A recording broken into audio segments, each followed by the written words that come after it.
Those are the sweet sounds of Brian Siskind on the keys, and we welcome you inside the Midlife Pilot Podcast. This is a podcast all about flying in midlife and learning to fly and all things related to aviation. And this is episode 22, and we're really glad that you're joining us. My name is Chris Moran, the Midlife Pilot on YouTube, and joining me tonight, as always, is my co-host and your friend, Nashville native Brian, Nashville resident, right down the street from Music Row, Brian Siskind. Good evening. The whole thing, man. The whole thing is I've gotten on your case about always saying like Music City straight from Music Row or whatever. And I'm like, hey man, I live on the west side of town. I'm not in Music Row. So now you tried to pivot, and then here I am being called a Nashville native. I guess 20 something plus years, I might as well be. But anyway, hey man, how's it going? I'm glad to be here, and I'm glad that you're here, and I'm glad that everybody else is coming in the chat. And we're super excited about our guest tonight. I mean, I love talking to you, Chris, but this is going to be awesome. Yeah, for sure. Looking forward to it. Real quick housekeeping items, as we always like to get out of the way at the beginning. If you're hearing the audio version of this, we record every other Wednesday night at 8 p.m. Eastern. And so much of this show is based around the community and interacting with the community and just the comments and questions and things that come from that.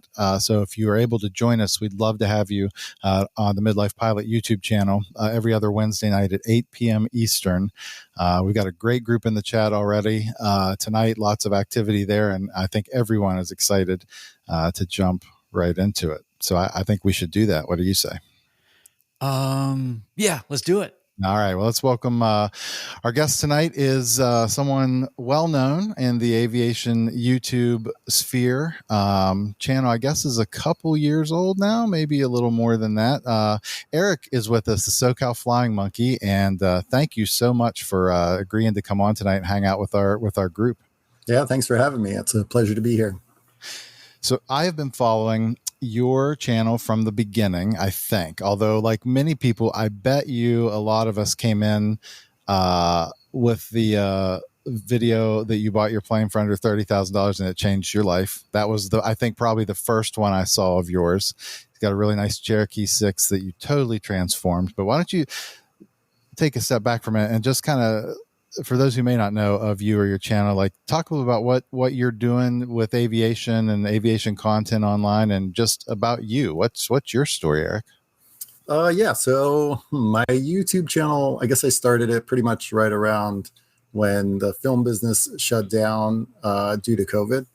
I'm a cinematographer, and I shoot commercials and TV and feature films, and the industry kind of shut down. And I had been starting to make a few aviation YouTube videos before that, but then I kind of just jumped right into it because there was nothing else to do, and kind of set out just to tell my own stories and have the creative satisfaction and fulfillment of telling my own stories and not somebody else's, and trying to share what's awesome about aviation through video, with other pilots and other people interested in it. That's awesome. That's super cool. Your one thing that I really, really enjoy, there's a lot of things, we'll get into all this as we go, but one of the things that I really, really like about your channel is the adventures and how much your family, I mean, you're able to use aviation for a lot of things. You use it for work, a lot, but your family is such an integral part of the channel, and the adventures you get to take and travel with them. And I think that's a pretty unique aspect of your channel, and I've loved some of your trips, your Sedona trips, and Dave Matthews Band trips, and then even the series with Jason Miller, the pinch hitter course that your wife did. I thought that was awesome, excellent content. Your family seemed to be a kind of an integral part of the flying experience for you. Yeah, I definitely. When I got my private pilot certificate, decided like, hey, I was coming near the end of it and decided, what am I going to do with this? And I think in the back of my head was always, hey, let's use this to go on lots of family adventures. So kind of set out to do that in the beginning when we bought the Cherokee 180. And I just had dreams of like going cool places and seeing where it would take us. And it really has been amazing. I mean, we upgraded to the 6 so that we could take more stuff. and fly farther range and be more comfortable, just get, more passenger comfort for everybody. And that has really allowed us to branch out and do longer trips and explore new destinations. And what's interesting, I think, about it, and I've been thinking about this lately a lot and sharing it with a few people, is that, you can drive somewhere in an RV or a road trip or whatever, but being in the airplane makes you gives you like an excuse to find weird places that you wouldn't normally go. It's just because like they have cool airports. It's like, hey, we can fly there. I've been to, like, I don't know if I would have gone to Sedona so easily or quickly. Maybe wouldn't have jumped on it if I hadn't heard like it's an amazing approach and the runway is kind of challenging on this mesa, and also it's a cool destination. But it's kind of like the excuse, right? It's like, excuse to go somewhere now. We're gonna fly to a cool new place. There's an airport there, like the place we went to in Mexico, Laredo, down in Baja. It's like, well, I can fly there. Well, let's just go there because we can, right? So It just makes things, different adventures. It's super cool. Yeah, I've always tried to explain to people that are not flying people that it's almost like there's this whole hidden world that we're in.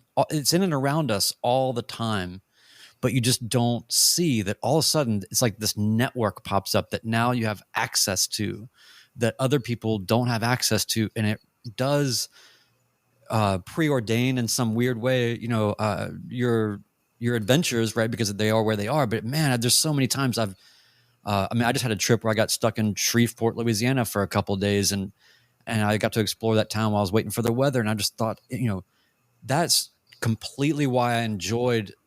If I would have gone to Shreveport with these expectations of like, oh, I hear they have a new burgeoning art district I'd like to check out, or whatever, it'd be like this whole different set of expectations you're weighing and everything. But when you just are kind of happening through the network as it is, much less having these destinations that are proximate maybe to places you've considered, it's such a fulfilling thing. Especially, it reminds you of what a gift it is in the United States, to be able to have such vast territory and varied terrain and all this to explore. But one of the things that I see somebody bringing it up in the chat as well, that and you had mentioned earlier, is this pinch hitter video series that you did. I thought was one of the best things that you've made. And I had, when you're talking about incorporating your family, I have several questions maybe that are maybe probing about that, because on one hand, it's a real choice to incorporate your family and have them, available to the world in some way, right? Like that's a privacy choice. That's a difficult thing, I would imagine, to navigate on some level. Because Chris also, is filmed a lot with his daughter, and I think that especially with kids and whatever, you've probably got a lot to kind of consider about that. So I'm wondering if you had, any thoughts on just sort of what it is to choose to include your family from a YouTube perspective. And then secondly, with the pinch hitter course, my only follow-up to that would be, has your wife stuck with it in any way? Is it something that's already kind of degraded that you feel like you need to revisit, or what's the continuation of that? Yeah, well, for those people who haven't seen that pinch hitter, we made 2 videos about her adventure in learning how to control the airplane, learning how to land the airplane in case of an emergency. That's what the whole idea behind it was about. And it really was a transformation. She went from having basically like take anti-anxiety medication to even get in an airplane. And then she got used to being in the airplane and was really anxious about even touching the controls, would never do it. And then Jason Miller from the Finer Points, he agreed to, do this pinch hitter course for her.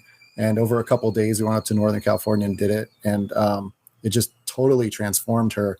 And those 2 videos, I think I'm almost most proud of those 2 videos on my channel more than anything, because put a lot of resources into it, a lot of time and effort, and told the story from her point of view.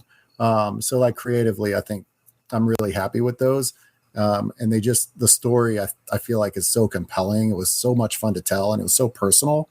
And just watching her go through that transformation, for me as a pilot, I was stoked, because now she likes to fly, which was amazing. I just didn't even expect it.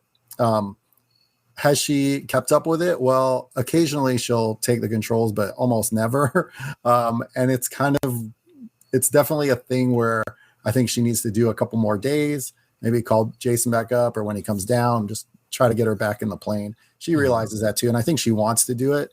Just every time we're going on a trip, I'm like, hey, you want to take the control? She's tired or dealing with something else, or we're in like, possible almost icing conditions or whatever. It never seems to be the right time. I guess coming back from Washington 2 days ago probably would have been a good time, but they were both sleeping in the back, so.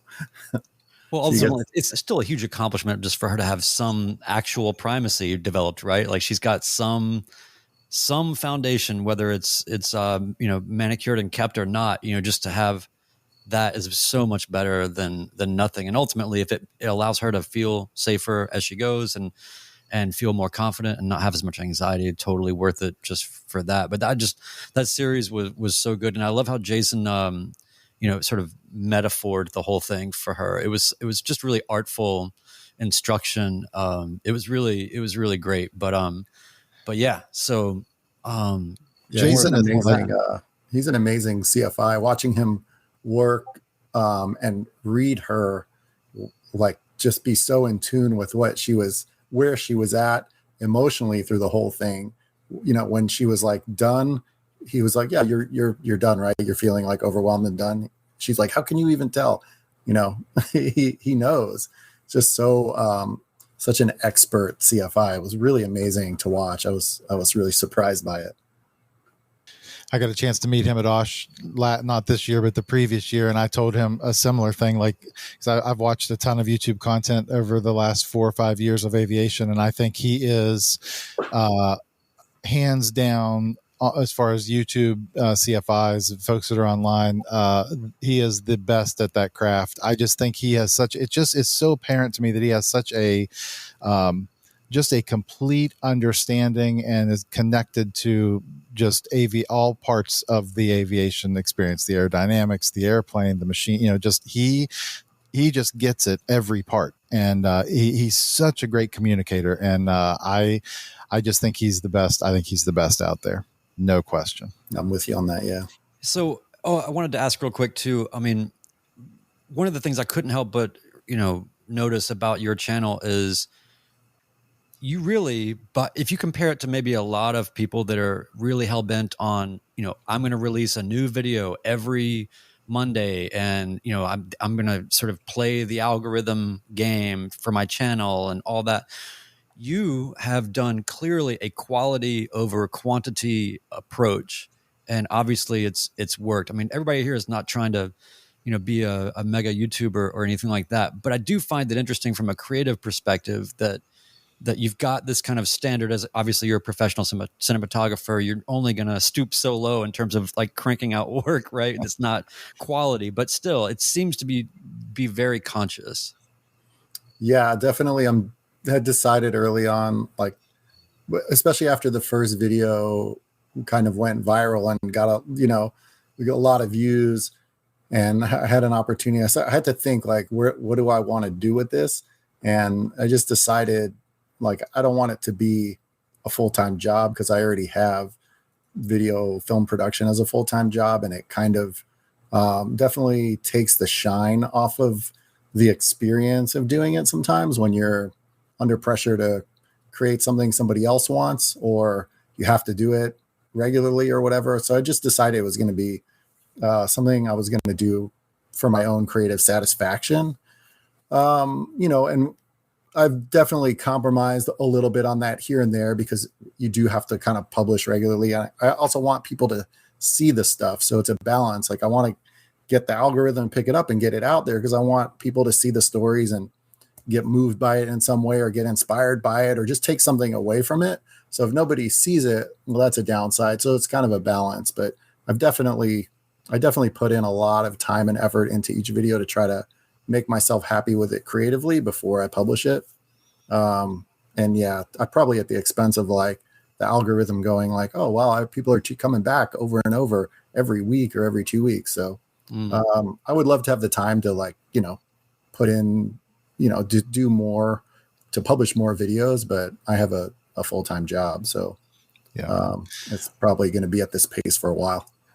We have had conversations ad nauseum, probably to the disdain of some listeners, about this idea of like the kind of inside baseball of YouTube publishing and like what goes. And Brian, we had a fly in at a house that we have down on the Outer Banks of North Carolina over the spring, and a group of us got together, and Brian espoused us with his deep philosophical thoughts and all of the things that he comes up with. And I'm bringing it up again. I see you shaking your head, Brian. I'm bringing it up again because Eric almost hit on it there, exactly like what Brian says. Brian has this thing where he said, we were talking about the kind of the drive to publish, and Brian and I are the opposite personalities. I get super stressed and then paralyzed by the fact that I can't get a video out in time. I get really caught up in that part of it. And Brian is the exact opposite. And his take was like, his line was like, nobody cares.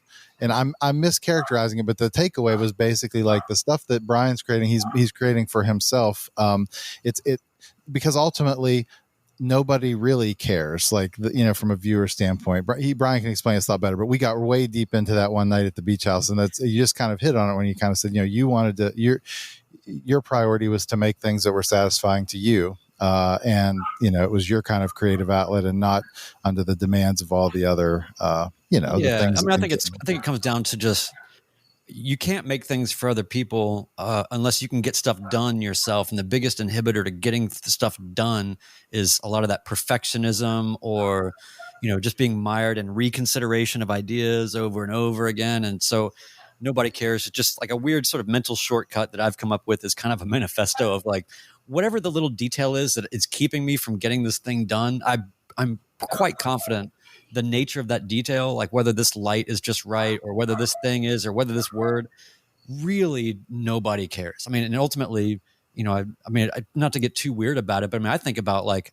I've got people in my family that, 2 generations ago that I'm like, I wonder what they did, I wonder what they were like. So, I mean, obviously video and everything is forever, but it's like, I don't know, just I come from the kind of send it, let it fly kind of school, the opposite of you, Eric, and I should probably take a note out of your playbook and actually try a little harder.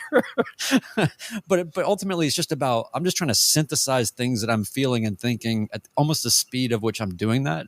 And that's why also I have a lot of videos that have less than 100 views. So this works out, I think, just right. Like you get what you give, but yeah, I mean, it's a way, but Eric, like I always wonder, from your perspective, you're hauling around, what are you working with, like Aries or, crazy, really high end, cinematography equipment. And then all of a sudden now you get to sort of do your own, sort of personal masterpieces in this world of aviation that you love and all of that. And you've got, GoPros, and you've got, like, so how do you, how does that sit with you, or how have you wrestled with that? Because I mean, there's people, I mean, what's that guy that always flies around that's got like the Guthmiller guy or whatever? Yeah. Like he's got like a whole team of people following him around with red cameras or whatever, which is fine. But I'm just saying, like, how do you manage that, Eric? How do you balance out like what is capable of being done versus what you're kind of just able to do? Yeah, that's a hard one because the GoPros can be super frustrating. Half the time they don't work, or there's always a problem with one of them. I've kind of got it down now. Like I've kind of got the procedure down with like shooting with multiple GoPros and synchronizing them automatically with GoPro Labs and all this stuff.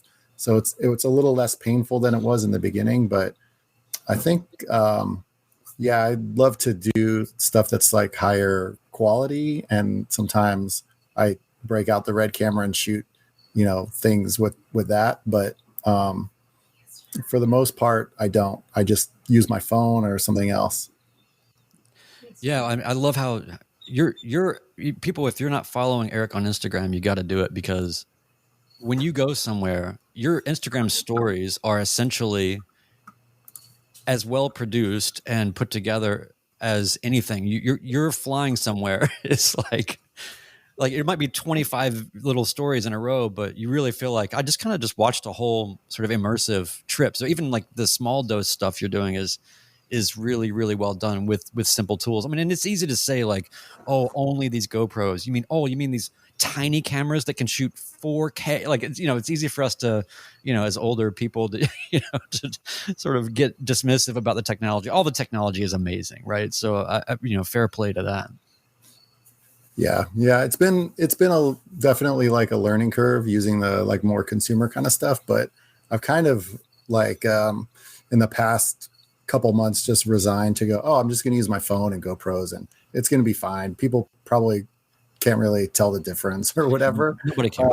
And then I think what I'm going to do is, for certain videos where I have like a really clear vision of what I want it to be, some epic video, then I'll like bust out the higher production quality kind of stuff. Yeah. But otherwise, the GoPros and the iPhone, I've just sort of said, well, the iPhones are so good now. They look great.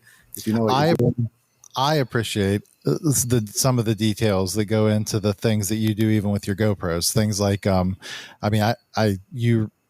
you do a really good job managing their limited, like, we're going to get in the weeds for a minute, but dynamic range in there. And I'm sure you're using some form of gradiated NDs or some, whatever you're doing for cockpit stuff. But I also love the graphic stuff that you do. Like, I totally appreciate the detail that goes into like tracking. Like I watched one recently. You had somebody in the back seat. It was you and Poppins in the front, and there was a guy in the back seat. And just the first shot, the wide of him in the back seat, you were tracking him with his name, and because I could tell it moving, just barely moving with the bounces of the plane. And then you went to the tight shot, and you didn't do that. But the details of like those little details are the ones that make you can watch that and say, yeah, this guy, he knows what he's doing. Like there's some details that go into those things for sure.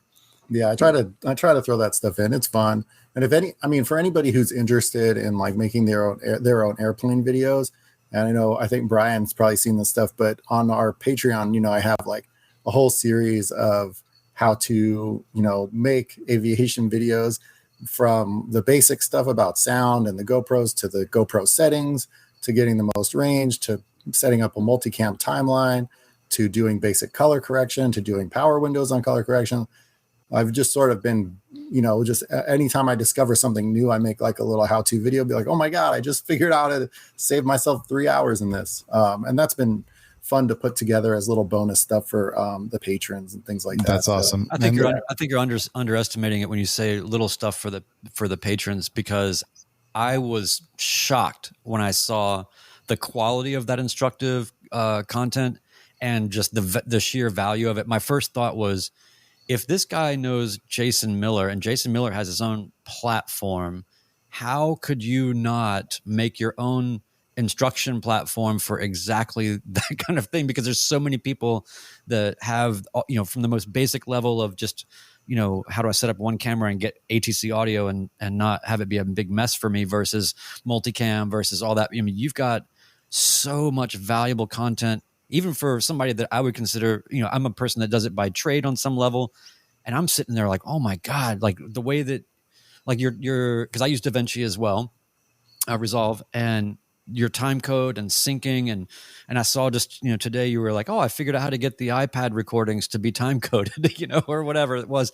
And I'm like, my God, like, so I don't know, that the Patreon value that you offer is not pedestrian or phoned in on any level. It's insanely valuable, well-produced content, which I should not be surprised, but I was surprised. Oh, thanks. And honestly, if it were up to me, I would only create for a platform on Patreon. Like this is a much longer discussion, but like the YouTube ad rev and like all the YouTube stuff, you're just at the mercy of this algorithm. I would much rather have a bunch of people who really want to see the content.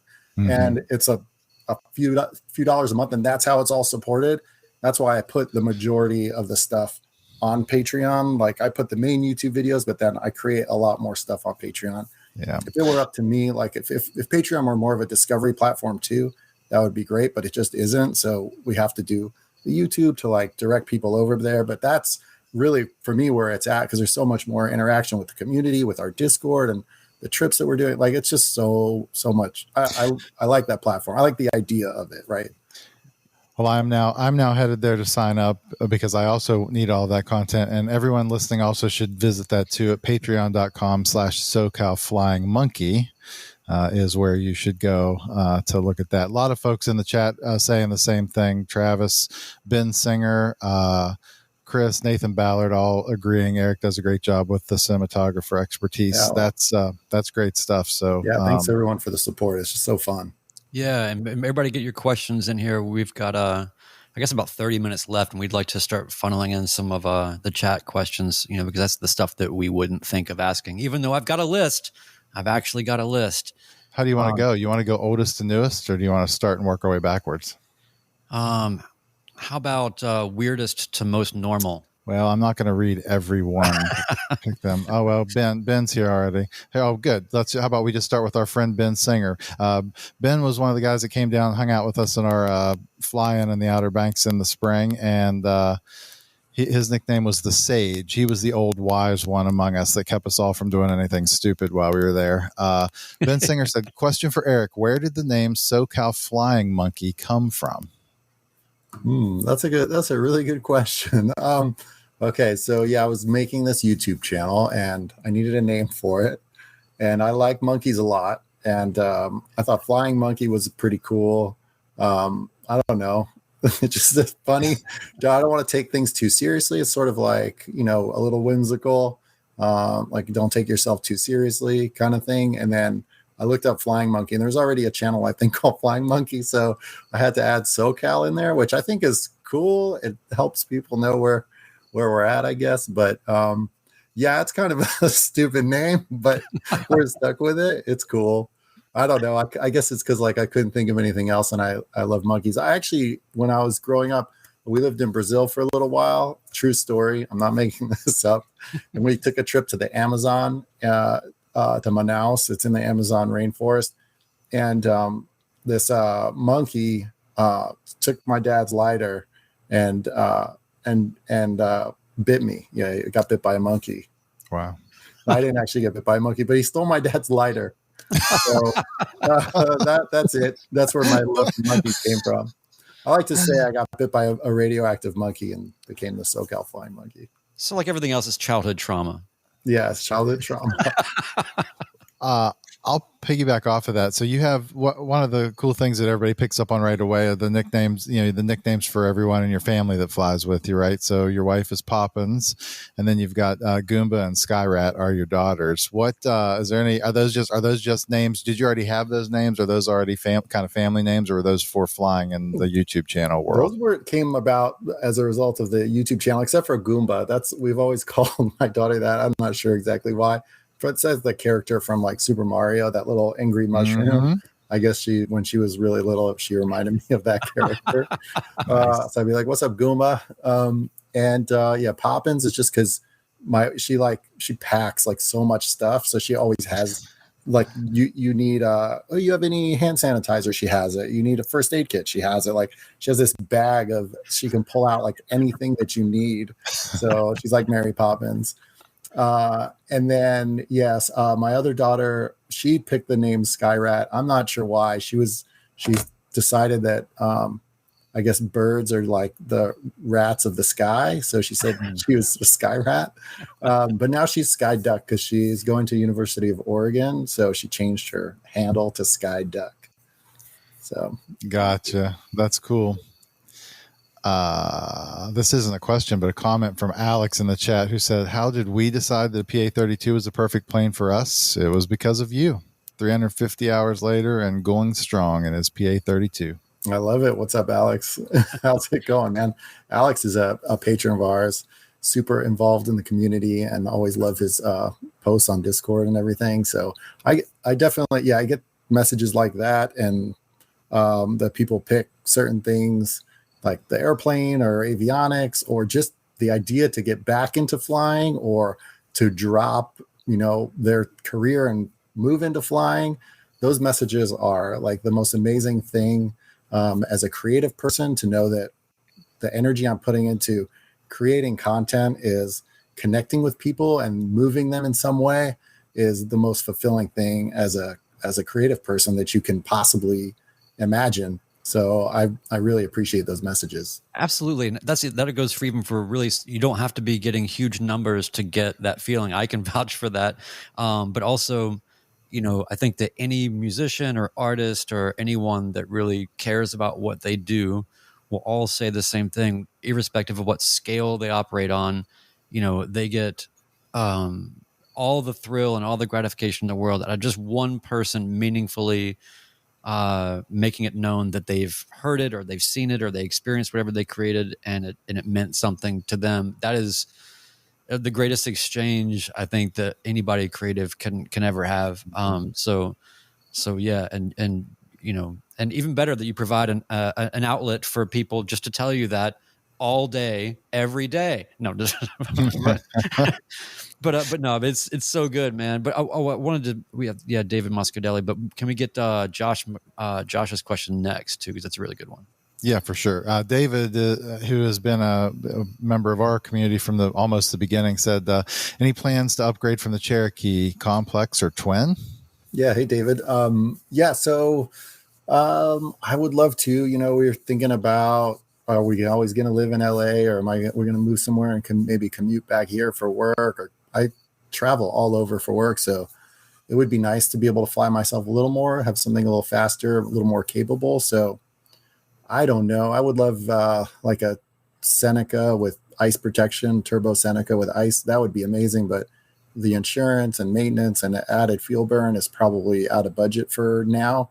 So I would consider even a turbo Saratoga with ice. I don't know. I would love to, but right now I don't think it's in the plans, not for a little while. I think we got to get both girls through college, and then we can start thinking about things like that. Josh, this is one Brian mentioned. Josh, another member of our Patreon community. How would you counsel someone looking to fly into the LA area? We just dropped our daughter off in Claremont, California for college and are going to make the cross country literally someday. Got any counsel for folks coming to fly in the LA area? Yeah, flying in LA is great. We almost always have good weather, and there's a lot of airports and a lot of cool places to go, like Big Bear or Catalina, or like Kern Valley or Santa Barbara or San Diego. There's so many great places to go. I think I have a video about the LA Special Flight Rules area that walks you through kind of how to fly over LAX and transit the Bravo. Otherwise, it's just really about being on your game on the radios. It's a really busy airspace, and there's a lot of, you're definitely going to want to be on flight following when you're anywhere near LA all the time. So just being on your game of practicing your radio communication, studying the airspace. You're pretty much never going to go through the Bravos. You got to stay under it everywhere except in the Special Flight Rules area. And there's a couple other routes close to the Special Flight Rules area, like the coastal route and the Coliseum route. And those are published on the back of the terminal chart. You can see they have specific routes where you talk to ATC and you can transit the Bravo. So I know there's lots of information on the internet about that stuff, but just studying the chart is pretty good. And watching my video about the Special Flight Rules area is good. What else would I say about flying in the LA area? The controllers here are great. And if you fly in somewhat busy airspace, you'll probably adapt to it pretty well. If you're coming from completely just untowered, uncontrolled airports all the time, it might be a little difficult. You might want to get a CFI to go up with you and kind of show you around the first time and show you how things are done. I was reading a comment earlier from someone in here in the chat. Fowler 28379 said, funny story, was showing my dad in Florida SoCal's new plane video, and all of a sudden my dad yelled, "That's my mechanic Dawn." He couldn't believe that someone from California used Dawn, and then he followed up and said, "How did you find Dawn the mechanic?" Oh yeah, Dawn is a great guy. Very unique individual. I love him. He's amazing, and he's like a Piper guru. And I met him on a forum, on a type forum, when I was first looking for a Cherokee 180. I wasn't even sure what kind of plane, and started narrowing it down to the 180. And we started chatting on the phone, and he just wanted to help me out and educate me about the Pipers and help me look on Trade a Plane and the other places. And then ultimately I bought a plane that was close to Florida. And I said, I'm going to, buy this plane. There's probably some things I want to do. And he said, oh, I could probably do some of the work. I'm an A&P with an IA, and he lives at an air park, so he offered to put in an engine monitor and do a couple other small things to the 180, and I agreed. So he actually went and picked up the plane with a friend and took it to his place, did the work, and then I had it ferried back to LA. So that was the 180. When it came time for the 6, he helped me out finding it, and then offered to do the whole like renovation on it, which was absolutely amazing. I got super lucky.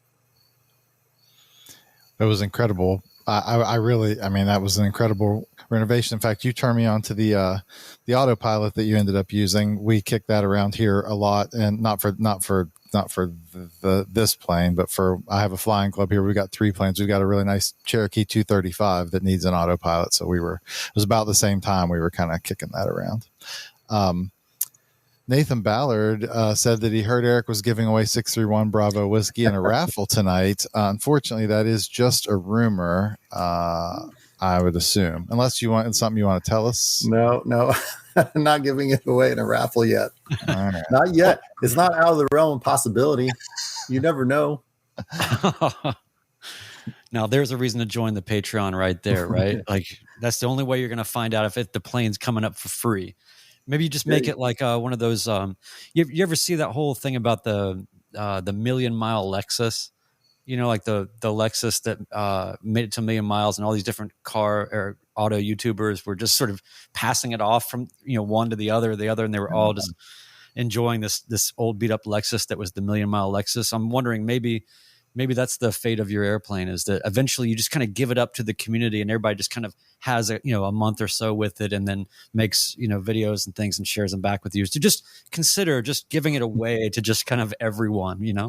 Yeah, man, that would be awesome. That sounds great. You never know what's going to happen. Man, you wouldn't rule anything out. That plane is so amazing. It makes me feel like I've never actually flown an airplane.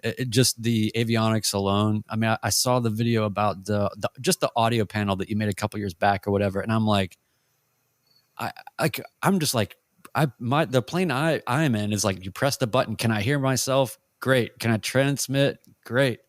Well, that's all she does, like it's, that whole spatial separation of 2 channels and just all of the options. I didn't even know people existed in that world. It's like you're in some other universe. Yeah, that audio panel is great. And I picked it because, passenger, to try to get my family to fly. I'm like, how can I make this as good for them as possible? It's like, well, they all get they each have their own music inputs, and they can control, not hear the ATC and control their volumes separately. So that was just like, a reason to get that, to make them happy and always want to go. That's the key. Just try to get them to want to go on the adventure so I could fly more. Well, you do a good job of mixing up, sort of product review for product walkthrough type things versus adventure storytelling, all that. Is there any aspect of what you present that seems to be maybe more satisfying or is more fun to do? Or because I can imagine sometimes that the things that the adventures maybe are perhaps more work because it involves more people and it's traveling and all these things, whereas like an avionics type of thing, or you can be inventive from the ground and use existing footage or something. So what's the most fun thing for you to do? Yeah, I really like creating the adventure stuff where we go on something where an adventure where there's some kind of meaning, to it, like a trip that means something, or something happens. Like I've got this trip that we did for Father's Day that I've got a cut that we went up to near San Luis Obispo, and we went, on the dunes, on the sand dunes with like boogie boards, and they had arranged everything. We went like on the dune buggies, and it was such a great day of hanging out with the family and connecting, all around, centered around aviation. And there's like so much like heart to that, those are really fun to edit and put together, but they take a lot more time. Whenever I start getting footage that's not in the airplane, it just takes more time, or cutting like a music montage or something, or creating those moments or telling the story in those moments. It's more time consuming, but ultimately more rewarding because I watch it back, like the paragliding adventure that we did. Yeah. was creatively also one of the most satisfying videos. And there's so much in there, so much emotion in there for me. And it just took a long time to put together, but it's more rewarding. Like watching it back, I'll go back and watch that and be like, yeah, that was a moment in our lives that was really special. That was a really special trip. And I've always got that memory of it, you know? That's great. I was rewatching. I've seen everything. I mean, at one point, but I was rewatching a few this week, kind of in preparation for tonight. And I think it was Trapped Above the Wildfires in the Hypoxia and that whole setting. That may have been the one. I can't remember if it was that one or one of them. You towards the end. You did this big, not a flashback montage, but like from the previous trip, you were trying to be a tour guide the whole time. And I loved how you found all of the bits where it was all just jump cuts from the same camera angle of you like, oh, look, the mountains over here. Oh, look at I wanted to show, look at this mountain. And eventually they're like, can you talk less? And I just thought like those moments, the way you turn those in the stories and the music select, I mean, all of it like I mean, my daughter who's 17, who flies with me a good deal in these planes, was watching some of these with me this week. And I don't know that she had seen any of your content before, but even my 17-year-old daughter was kind of like, laughing like out loud. And it was kind of cool. Like, I just think there's such an art to that storytelling, and it does take time. I mean, those, like, just even find those like to have went through a flight to find the 15 or 18 times that you pointed out an event, like just that labor, I mean, that's the stuff that takes the time, but boy, it makes such a difference in terms of the story and moving the thing forward. Oh, thanks. Yeah, it is time consuming to get that stuff together. I also think that, it's important. I try to like make fun of myself sometimes. It's part of the not taking yourself too seriously. And I thought in that video where things get serious, it was nice to have a little making fun of yourself kind of thing. Like, look at this idiot. So yeah, it's good to have that perspective. I think not not to be afraid to like look stupid. For sure. We all do it. So one of my questions is, what is, for lack of a better way of phrasing it, like, what's your end game? Like, what's your desired outcome? It used to be that people would make localized sort of internet content with this aspiration perhaps of really in the back of their mind they're thinking, I want a TV show on Discovery or like whatever, I don't know, something. But now it seems like it's a standalone world to where you don't necessarily have to be that aspirational about it, but you're producing essentially television quality material on YouTube. So it kind of begs the question, is it just something where it's like, as long as I'm doing this, I'm just going to do this because it just feels good to do it? Or is there some desired outcome or place you're trying to get with it or grow it to? Yeah, I mean, ultimately, I would just like to grow the community more. And I would love to, we're starting to do with the Patreon, we're starting to do some meetups and planning some flying trips when, my schedule allows. We're talking about doing a Mexico trip to see the whales in the spring. And I would like to grow that because that is part of the most rewarding stuff. I don't want a TV show on, people have said that to me too. My buddy's like, oh, you guys could have your own like reality show. I'm like, yeah, I definitely don't want to do that. Right. But yeah, I would like to just make more content, tell more stories and see where it goes. It would be nice to, be able to increase the production value a little with more budgets, or like on special trips have a camera person like I did with the paragliding video. I had somebody who was a paraglider but also a filmmaker, just came out of Santa Barbara, and he shot a lot of footage for us and did a beautiful job. I would love to have somebody like that with us on some of these trips, not all of them, but some of the trips where I know it's going to be more of an adventure if we do things like that again. And just to kind of up the scope of things and make some more epic videos. I think creatively that'd be a fun place to go. Do you feel like that the observation of the experiment at some level is problematic, perhaps like with the experiences that you're just trying to have organically, but the more production mindedness and the more, because right, even as of now, you're having to like get your claps and, you're having to stop the natural flow of what you'd be doing without the cameras probably pretty often, right? To sort of address the production needs while having this organic experience. Do you ever feel like that's in contention or something that's be mindfully balanced? I'll tell you in the flying part of it doesn't, because I tend to set the GoPros up and record and then not worry about them. The exception to that was this last trip with Jason Miller, he was flying the airplane most of the time. And I said, you're going to fly. I'll worry about all the cameras. So I was starting and stopping, and I was like shooting with my phone. I've got a lot more in this video that I'm working on now, shooting out the window and things like that. But normally I just set them, record the audio, and we go. Occasionally, if we're in cruise and I know nothing's happening for like an hour, I'll cut all the cameras. I'll just push the button and then start them back up. I tend not to fuss with the stuff, so it doesn't really interrupt my flow of flying. But on the ground, it definitely can get in the way of like our family vacation. And I had started like with our Sedona video, I had my Sony A7S, the like DSLR, and I had rented a lens, and I was out to like make the video, and I had 360 cameras in this Jeep and everything.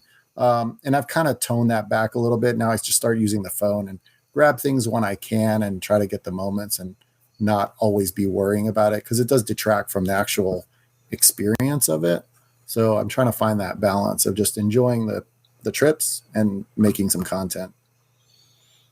Yep, that's very similar. We've heard that kind of thought before from others, and me, Brian, and I both included. It's like that's been my thing from the beginning, which is like start the cameras and then I don't think about them again. And I've lost many a thing because I, didn't check my audio recorder again, and something had happened and I don't have audio, or like one camera didn't start for some reason and I missed it, but I don't check it again in flight. And so I've missed many a flight video from that mindset. But I do think it's a wise mindset, and we try to tell people all the time, like it's got to be secondary to like flying the airplane. That's the the secondary part if you're going to do it. Hey, you had the perfect camera angle for the baggage door, though.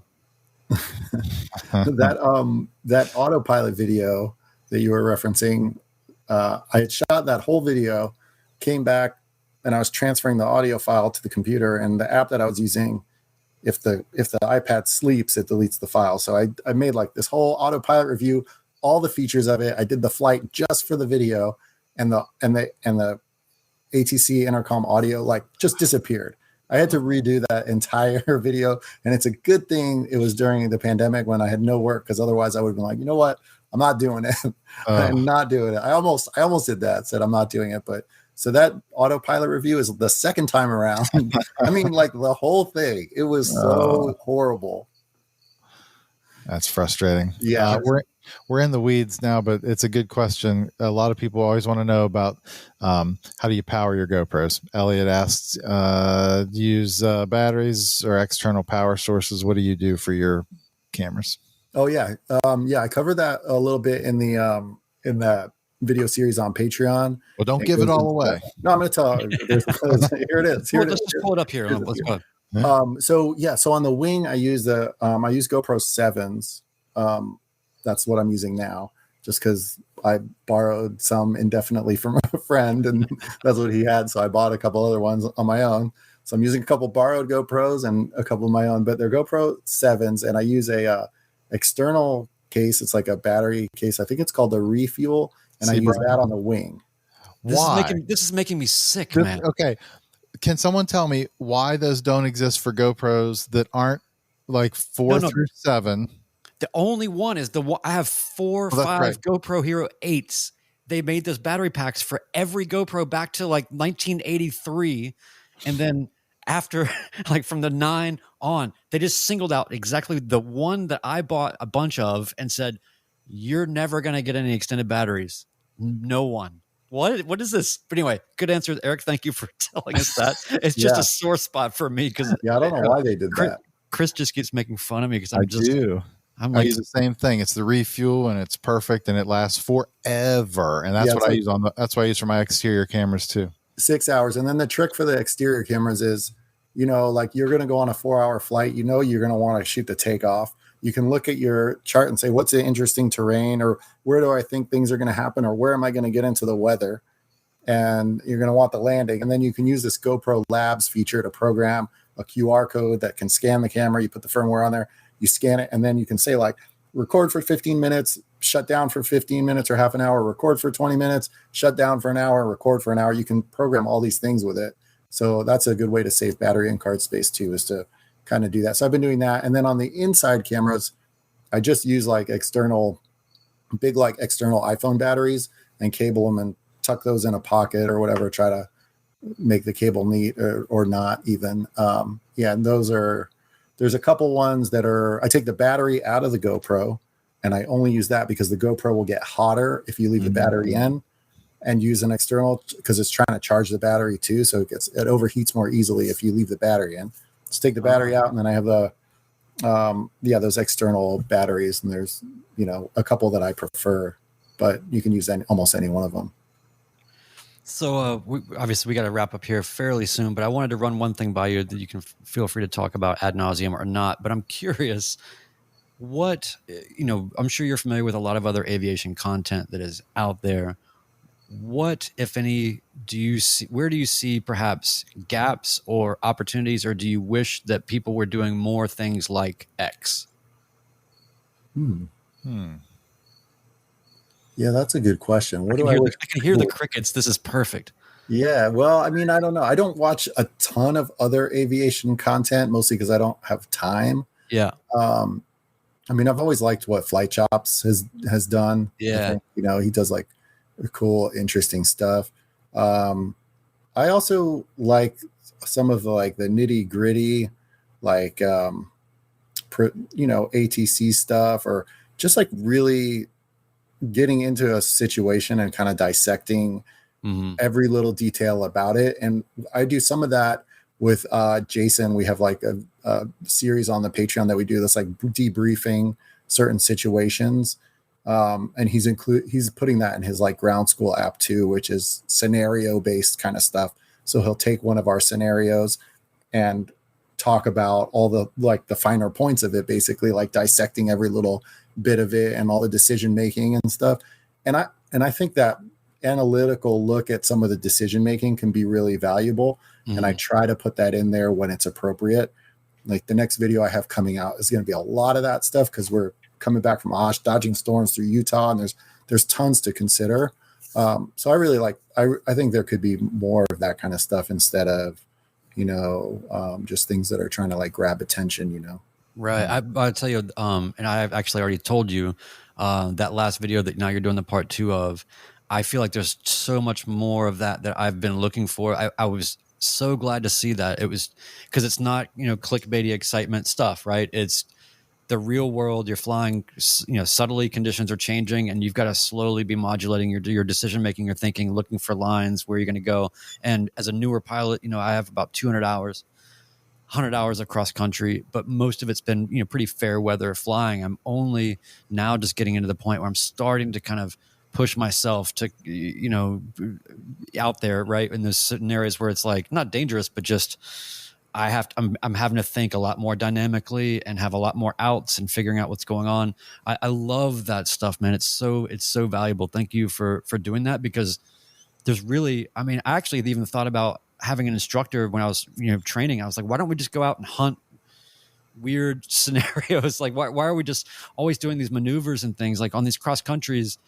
The extent of that on cross countries was, I'm like, is that okay? Like, oh yeah, that's fine. Like that's all I got. You know what I mean? So thank you for doing that. It's super helpful. Oh yeah, thanks. I think those are fun to put together, and when those situations come up, I think it can be valuable, and hopefully people enjoy it. Well, as we're wrapping things up here, why not take just a minute, if you don't mind? Just we've covered it a bunch, but how can people find you? What are you doing? Where are you? How do we get people connected to you who may not be already, that want to follow your content? I'm definitely coming for the filmmaking content, because I can use all of that. So what's tell people how to get you?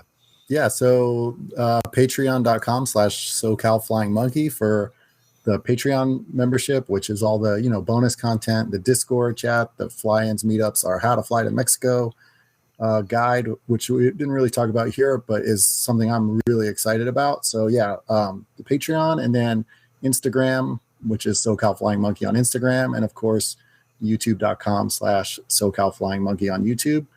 And we have a Facebook page too, Socal Flying Monkey on Facebook. So those are all the places.